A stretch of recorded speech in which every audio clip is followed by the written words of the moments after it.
जी महाराज तीन भक्त रहे, तीन यानी मित्र रहे तीन। एक का नाम बिनाबाई, एक का नाम अलगरजी और एक का नाम खामा खां। नाम याद जरूर रखियो, बिनाबाई, अलगरजी और खामा खां।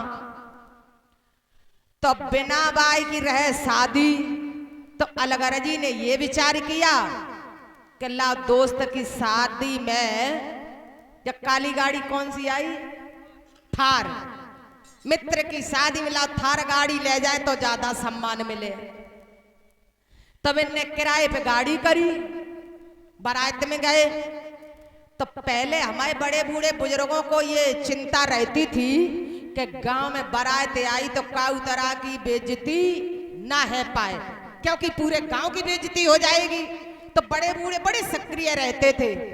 तो जैसे ही भैया बारात भोजन करने बैठी तो बड़े बूढ़े खड़े हुए परीक्षित जी महाराज कि लड़का होशियारी से खाना परसा बारात को।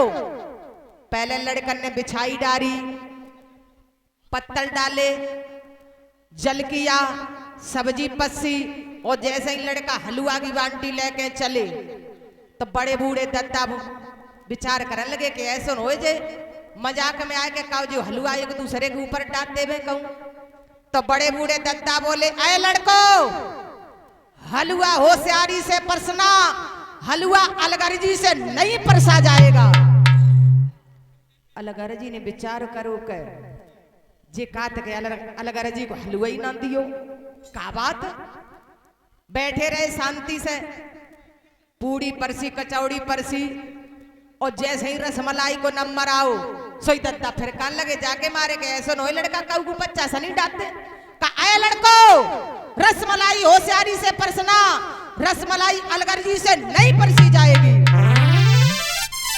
अलगरजी ने विचार करो 2000 रुपया तो गाड़ी के दे आए, और जब गांव वाले ने हमसे का दुश्मनी है, सो बिन ने भैया पत्तल लियो दद्दा के फेंक के मार देंगे, तुम्हारी खाए ले हम नहीं खाए।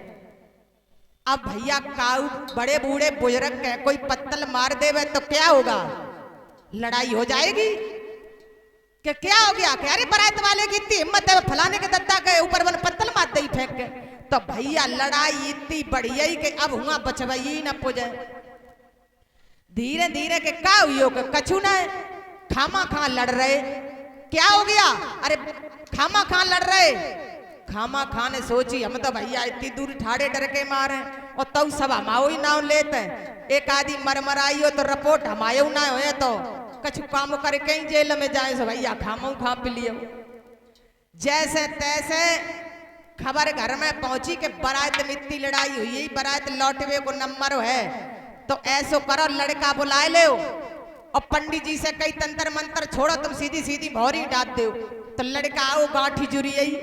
अब महिलाओं में चर्चा चले के होई का गो के कछु नहीं बिना बाई लड़त के का हुई के बिना बाई लड़त, बिना बाई छोड़ी गांठी के मने कछु कई नहीं तासो। सो भैया ले पटा बिनऊ बाय ठंगियो लड़ाई में। यहाँ तक के दूसरे गांव से बचवैया आए के भैया ररी कटी फलाने गांव में। तो जैसे तैसे बड़े बूढ़े ने लड़ाई शांत करी, शांत हो जाओ, शांत हो जाओ। फिर जब पूछी, जब बताओ बात का आती, कि जब बारात वाले ने मेरे पत्तल मार दी फेंक के, उससे पूछा क्या बात थी, कि भैया जे दद्दा जगाते जाए ना हलवा दे ना रसमलाई दे ना पूड़ी दे, के सोकाए के पता नहीं। तब बाद में खोदा पहाड़ निकली चुईया के इनको नाव अलगरजी, इनको नाव बिनाबा, इनको नाव खामा खां। तो ऐसे ललन के नाय न धरियो न बारात में गोली चले। आज वसुदेव जी की बारात तैयार होने लगी है, और कैसे तैयार होने लगी ध्यान देना। साज सेन वाली चतुरंग, भूप के संग सवा के भाई, आज साज के चली बारात रे के सुनो सवा के भाई।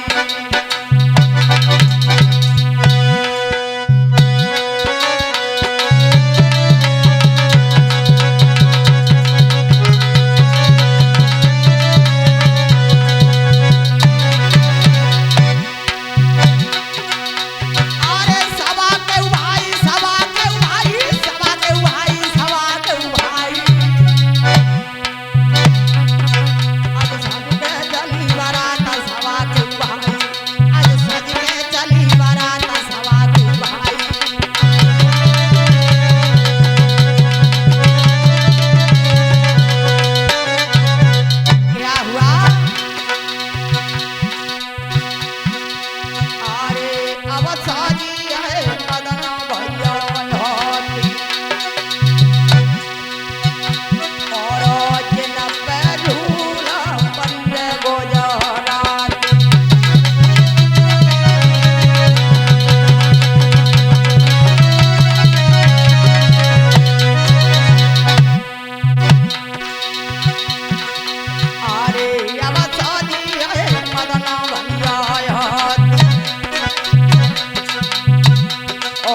आज बहुत सुंदर बारात तैयार हुई है। बारात मथुरा नगरिया के लिए प्रस्थान कर देती है। जैसे ही बारात नगर के करीब आई है, नगर निवासियों ने बारात की अगवानी ली, बारात को जनमासा बता दिया, बारात ठहर जाती है। सारे नगर में बुलावा लगवा दिया, नर नारी एकत्रित हो जाओ, बारौठी होने जा रही है। आज बारौठी होने के बाद कथा प्रेमी भैया बड़े प्यार से बारात भोजन करती है। भोजन करने के बाद सुबह 4 बजे मुहूर्त में देवकी की भामरें वसुदेव जी के साथ पड़ जाती है। आज देवकी की संग की सहेलियां देवकी को दुल्हन बनाने लगी है। आगे बढ़कर के देवक अपनी बेटी को हृदय से लगा लेते हैं, कहने लगे जाओ मेरी लाडली, बड़े आनंद से ससुराल में रहना, जाओ मेरी बेटी, बड़े आराम से ससुराल में रहना। आज अपनी बेटी को हृदय से लगा करके देवक विदाई देने लगे। क्या बोले बेटी?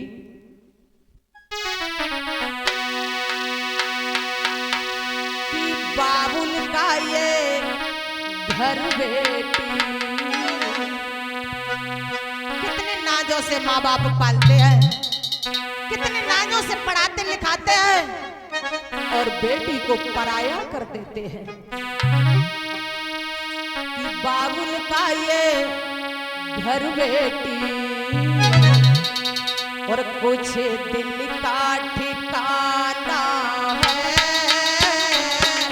बाबुल का ये घर बेटी।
बताऊं, चाहे एक पिता के परीक्षित जी महाराज 10 बेटियां क्यों ना हो, लेकिन बेटी जब पहली बार ससुराल जाती है तो पिता की आत्मा जानती है कि कितना दुख होता है।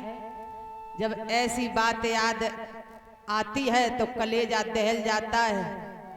जादना सेवा की शादी होए, तादना हमारे राजेंद्र भैया, गुड़िया और हमारे परीक्षित जी महाराज, सहदेव भैया, जे सब लोग तो शादी में आए, आप लोग सब बुलाए तो इतने के लिए बुलाए कि सब लोग केवल हमें संभाले रही हो।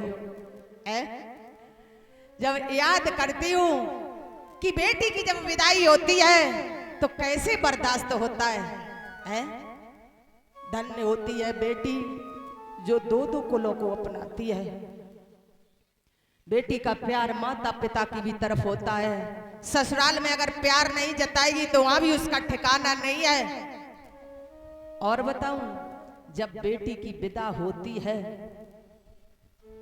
तब ज्यादा कठोर दिल के ना रोएं, तो रहे बच्चे तब रोए जाते हैं कि माताएं बहनें एक गाना गाए देती हैं कि अंगना वासु मढ़ाते वासु अब को भरे लये ठंडो नीर के। हाँ जी है, बेटी पर कितना भी काम बिगड़ जाए और माँ बाप नाराज हो जाए तो बेटी को बुरा नहीं लगता है, बेटी शांत होकर के कार्य दोबारा संभालने लगती है। जितनी बेटी के अंदर दया होती है, मैं तो यही निवेदन करेंगी, शायद एवं मौका ना मिले आप लोगों के सामने बोलने का, तो जाते जाते मैं ये निवेदन करेंगी कि जो भी बहुएं बनी बैठी है बेटी का फर्ज निभाना, क्योंकि तुम्हारी माँ छूट जाती है तो ये भी माँ मिल जाती है। सासों से मेरा निवेदन है कि अगर बेटी मेरा कहना मान ले कि मैं बेटी बन करके रहूंगी, तो आप भी एक माँ का प्यार देना। जानती हो माँ का प्यार कैसा होता है?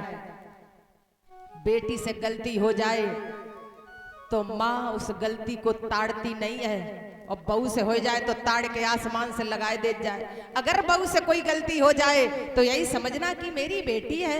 अगर तुम बेटी का प्यार दोगी तो बहुओं से भी निवेदन है कि तुम माँ का प्यार देना।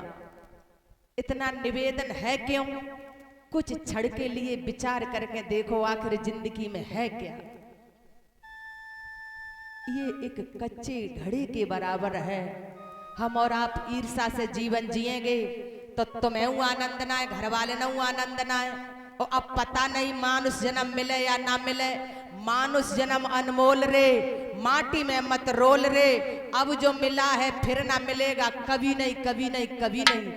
तो इस जीवन का आनंद, जैसे किसी का तुम दिल दुखाओ तो दुखाने वाला सुखी रह सकता है? नहीं रहेगा भाई, टेंशन में वो तो रहेगा। अगर किसी को कष्ट देगा तो देने वाला भी टेंशन में रहेगा। तो मेरा ये निवेदन है कि नहीं चाहिए दिल दुखाना किसी का। सदा ना रहा है, सदा ना रहेगा जमाना किसी का, और नहीं चाहिए दिल दुखाना किसी का।